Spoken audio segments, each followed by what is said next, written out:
شافوا رحمتك، لو حسوا حنيتك، لو داقوا مرة محبتك، لو كان هدفهم جنتك، كانوا عشقوا طاعتك يا الله. Bonjour, n'est-il pas de la miséricorde de Dieu qu'il crée de nous une seule nation croyante? Et si on est demandé d'avoir pitié les uns des autres, pourquoi alors Dieu nous a demandé de punir ceux qui commettent des crimes? Dans Surat Hud, verset numéro 118, Dieu Tout-Puissant dit « Au nom d'Allah, le très miséricordieux, le plus miséricordieux, et si ton Seigneur avait voulu, il aurait fait des gens une seule communauté. Or, ils ne cessent d'être en désaccord. Mais il ne faut pas forcer quelqu'un dans la religion. Les gens sont différents parce qu'ils sont libres à choisir. Dieu a voulu que sa relation avec ses serviteurs soit une relation d'amour. Dieu Tout-Puissant dit dans Surat Al-Baqarah, verset numéro 165, « Or les croyants sont les plus ardents en l'amour d'Allah. Quiconque doute qu'il ait été créé pour la misère est fautif, car s'il pense bien, il trouvera la miséricorde de Dieu dans la majeure partie de sa vie. Si l'homme concentre dans les paroles de Dieu, il réserve à qui il veut sa miséricorde, et Allah est détenteur d'une grâce immense. Alors, tout homme veut la miséricorde de Dieu, il la trouve.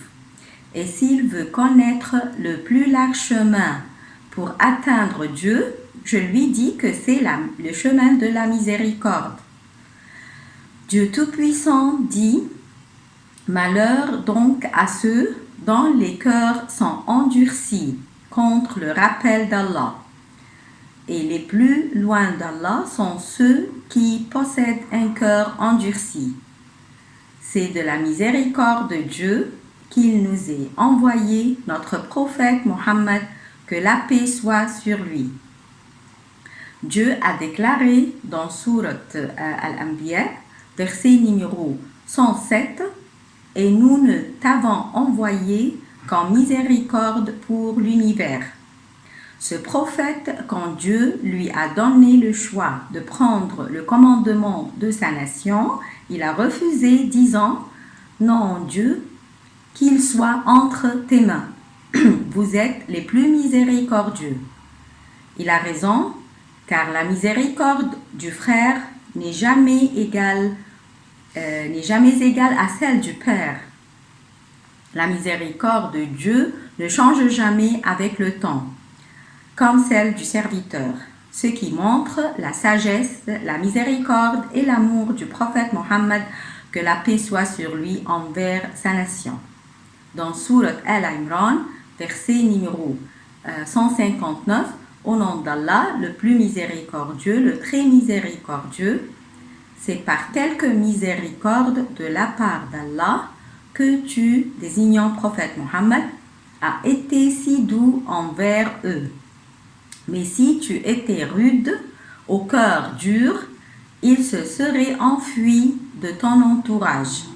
Pardonne-leur donc et implore pour eux le pardon et consulte-les à propos des affaires, puis une fois que tu t'es décidé, confie-toi donc à Allah. Allah aime en vérité ceux qui lui font confiance. En tant qu'enseignant, père ou dirigeant, vous devez rassembler les personnes autour de vous. Ce rassemblement ne vient pas qu'avec la miséricorde et la douceur. La justice est un grand degré de foi, mais la miséricorde est plus grande. Cette différence entre les deux est perceptible dans les paroles d'Allah, dans Surat Fatir, verset numéro 45. Et si Allah s'en prenait aux gens pour ceux qui acquièrent, il ne laisserait à la surface aucun être vivant. On se demande alors pourquoi on punit les adultères et on coupe les mains du voleur et on tue ceux qui font l'acte du meurtre par intention. Ceci car l'application des frontières qui semble dure est une pitié pour la société tout entière et non pas seulement pour l'individu, car elle empêche les crimes dans les sociétés. En plus, elle diminue la punition de l'individu à l'au-delà.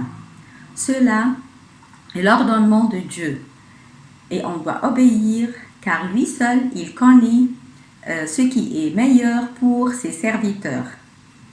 Et je conclus disant les paroles du prophète Mohammed, que la paix soit sur lui. Les miséricordieux auront la miséricorde de Dieu, le plus miséricordieux. Merci et à bientôt. يا رب عفوك ورضاك سامحني يا رب ارزقني يا رب اغفر لي يا رب استرني